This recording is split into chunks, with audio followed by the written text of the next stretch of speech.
Hey guys, it's M4J here, and welcome back to the Jeffries network on OpenTTD. Now today is a very short video. It's a time lapse. There is music playing, or at least there should be. Hopefully there will be. I'm just going to talk to you a little bit about why I've been gone for a week, and also a couple of other bits and pieces that people have suggested. So first of all, the reason I've been gone. The reason I've been gone is the temperature. This week it's not been too bad, which is why I've been able to upload videos again. But if you stepped outside last week, you would see that it's been incredibly hot. Incredibly hot. I was in Stratford last Wednesday watching something for A League of Their Own. And just standing outside the aquatic centre in Stratford for an hour, it was unbearable. And then we went indoors thinking there'd be air conditioning, and there wasn't. So that was nice. We were also told we weren't allowed to take drinks in beforehand, so I ended up downing like 2 whole bottles of liquid before I went in. Really badly needed the toilet, just to find out that actually we could have taken drinks in, and it was a sauna in there. So I sweated it out, essentially, to put it bluntly. But there you go. What's that got to do with the reason I've been absent? Well, my PC is the reason. It doesn't like the heat, as I'm sure most of you can understand. If you subject a computer to high temperatures, it will overheat and it will just shut off. And that's exactly what was happening while I was trying to record and edit videos. I was getting halfway through a session, things were doing really well, and then the screen would go dark and the PC would just go dead. That happened 17 times over the last couple of weeks when I've been trying to render and record videos, all for different sessions, and they were all left for sort of 2-3 hours after each one, so that I can try and get it working again. But 17 times is a long time. It's a high number of times, which is why eventually I gave up and just said I'm not uploading this week because it's just not working. So that's why I've been gone. This week I have an air conditioning unit. I mentioned I was getting one last week. I have it now. It works eventually. Took a little bit of time to get working, but it does now work, which is nice. So that means that I can now record and edit videos. However, I do have to have it switched off whilst I'm recording, particularly when I'm recording audio. I won't switch it on right now, but it is quite loud. It's louder than my fan used to be, that's for sure. So that's one of the reasons why even now there'll be a lot more time lapses. We're doing large construction projects anyway for the next few episodes, but there will be more time lapses than usual because of that. The fact that I can't have my AC unit on whilst I'm recording audio, so I can do sort of 20 minutes afterwards talking over a time lapse, but I can't do an hour and 20 minutes whilst I'm actually recording, because it also gets very hot whilst it's running the game. Right now it's just playing back a video on the screen, so it's not too bad at all. So that's about it really. That's the reason why I've been absent. It's killed me not being able to record and upload videos. It has absolutely killed me. I have been able to plan out some videos though, so we've got that, which is good. This series will be continuing 3 times a week. We'll also have the return of the other series, so City Skylines. I can't guarantee that'll be every week because that is a very, very, very sporadic game. Planet Coaster will be returning to once a week. I will try and get Space Engineers out one once a week as well, and that leaves me a free slot for other series depending on sort of what I'm in the mood for. I might just use it as a floating day, or I might actually nail it down for a set series. I don't know yet. We'll find out.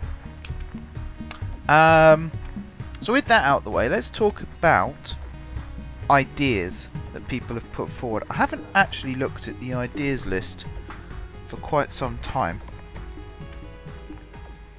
Name ideas list. The last time I checked it, there were some on there, new ones.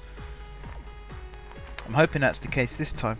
Loads of people are offering suggestions in the comments section of the video, and yet when I tell them where to go to actually put the suggestions in a document, no one seems to do it, and I'm a little bit unsure as to why. I created the document as a chance for people to air their opinions and sort of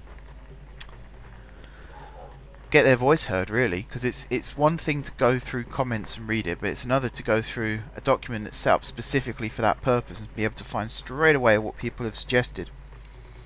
So I have, just looking down the list here, the winner of the person who's contributing the most is definitely Gert at the moment, because you are amazing with your suggestions.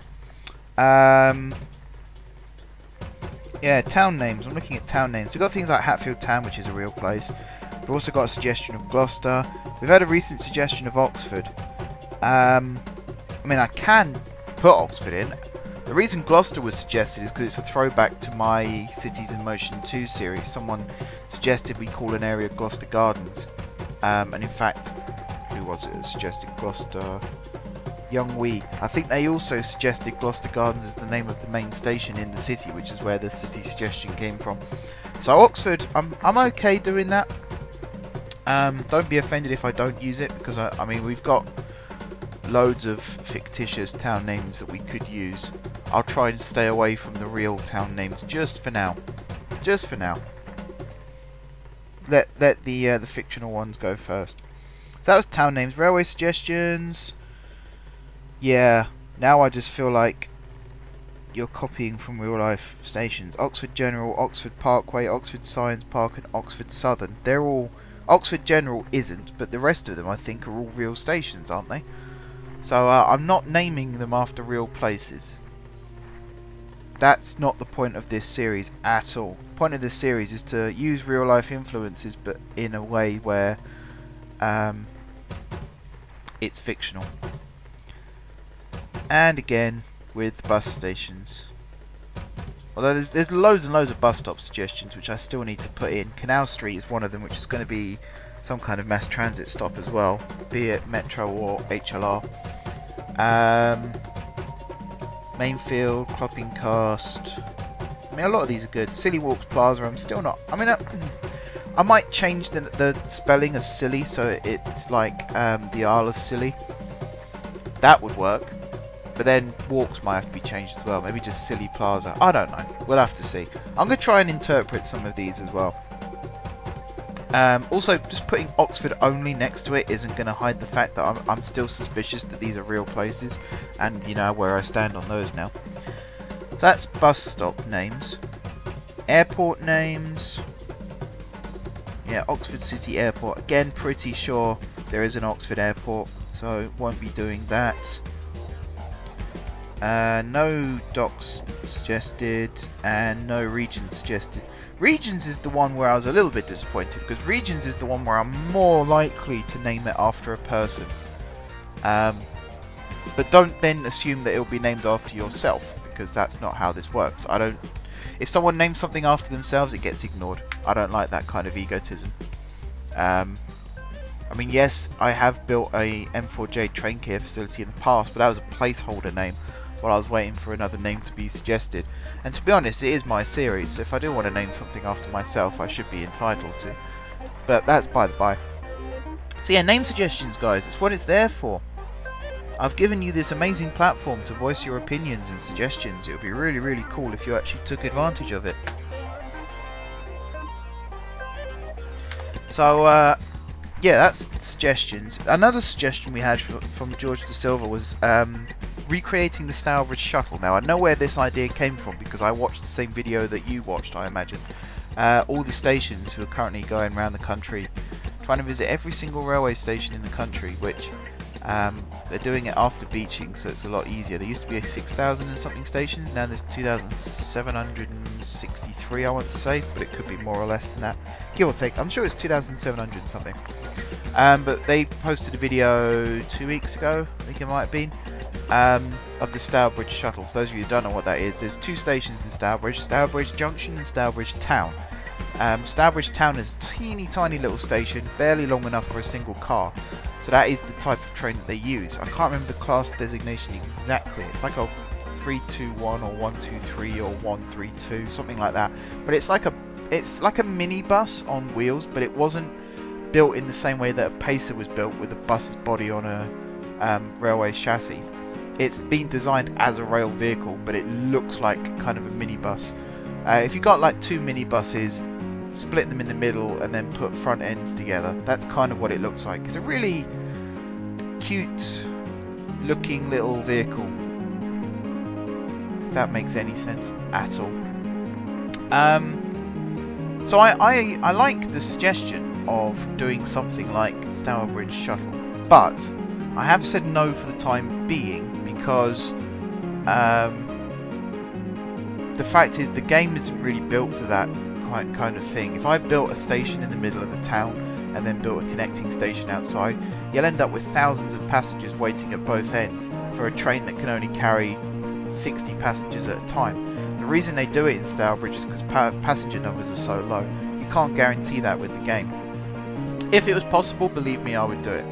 It would make building stations so much easier. But it looks like we're going to have to use sort of bus services as a substitute, which is unfortunate. But then we do have some fixed formation vehicles that can carry more passengers, so there is a chance maybe that we can extend it, or do something like that in the future. Take over an existing line perhaps, like we've done with the HLR. Speaking of the HLR, we have had a logo design for it. I actually forgot that I asked for people to design logos until one was put up on Facebook by George, and then I had to sort of remind myself why that was. But yes, I did ask for logos. So there's one logo that we've got. I'm not guaranteeing, by the way, that any of these are going to be used. And again, don't take that the wrong way. What I mean by that is, where would I use it? Can't use it in the game.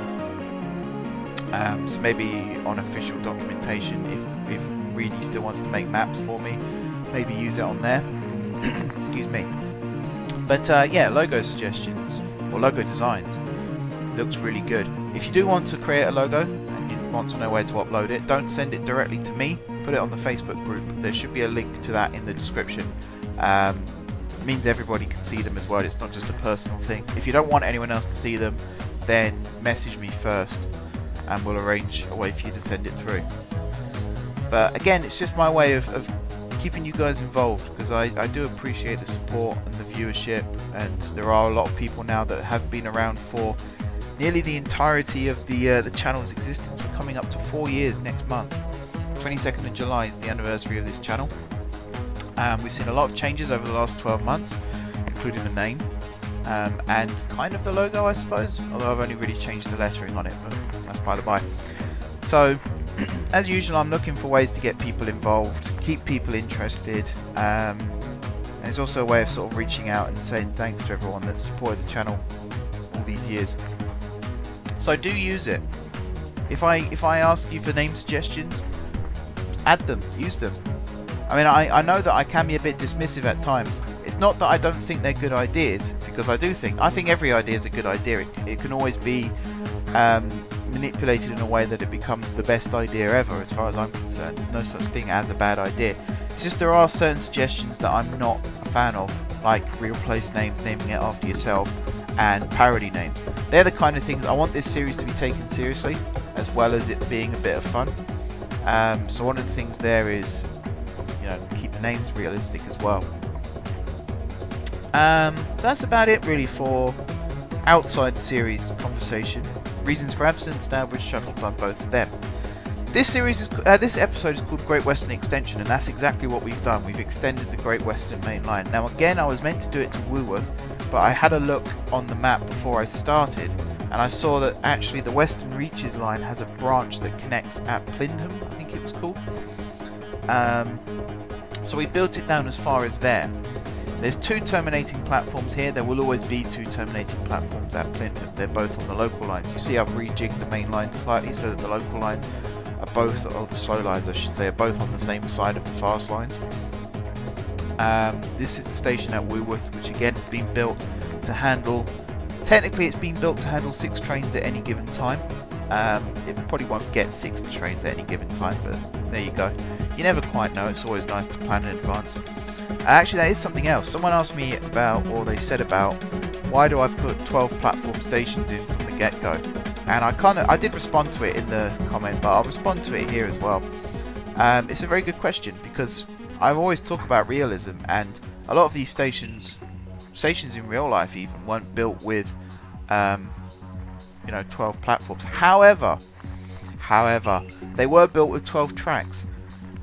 There was always, like King's Cross when it first opened, Euston, St Pancras, Paddington, they all had a very similar design. There was an arrival platform and there was a departure platform situated either side of the train shed, and in the centre was carriage sidings. That's where all the coaching stock was stored when it wasn't being used for trains. And then there'd be a station pilot that would shunt them in and out of platforms as and when needed. Over time, tracks were taken up, more tracks were put down, but all of that space was turned into platforms, which is why King's Cross now has 8 platforms in the main space. It used to just be 2. In fact, it technically has 9 if you count. Yeah, it has 9 because you include platform 0. It used to have 2, now it has 9. The building size hasn't actually changed that much in that space of time. Even though it appears that it has, if you look on paper that it's gone from 2 platforms to 9, you think that they've added an extension to allow 7 more platforms. But they haven't, they've just used the space that was already there. And in fact, King's Cross is now smaller than it used to be. The suburban platforms, there used to be more than 3. There is only now 3, platforms 9, 10 and 11. Each one of them is technically split into A and B, so there's 6, but you get the point. There's 3 actual platforms, physical platforms in existence. I think there used to be 6 or 7, so it's halved, essentially. All the land off to the side where the new buildings are going, that's all what used to be the goods yard and the rest of the suburban station. So, I get your point. I do get your point. It's not that realistic that I built like GSG, for example, with loads and loads of platforms. I did it as future-proofing. I also did it because it isn't that far from reality. So GSG has... I can't even remember how many platforms it's got now. I think it's somewhere between 15 and 20 platforms it has now. And that's on all lines. That's not just suburban or express or anything like that. So we built the new extension a few weeks ago on the western side. That was kind of extending reality slightly. That was mainly done for train pathing reasons, so that they weren't crossing over the main lines all the time. GSP and GSMI, which you can see on the screen right now, are much more realistic when it comes to sort of platform designation. But I haven't stretched reality that much. That's the point that I'm trying to make. It is still within the realms of realism. As it turns out, again, doing research for this series, that's how stations used to be.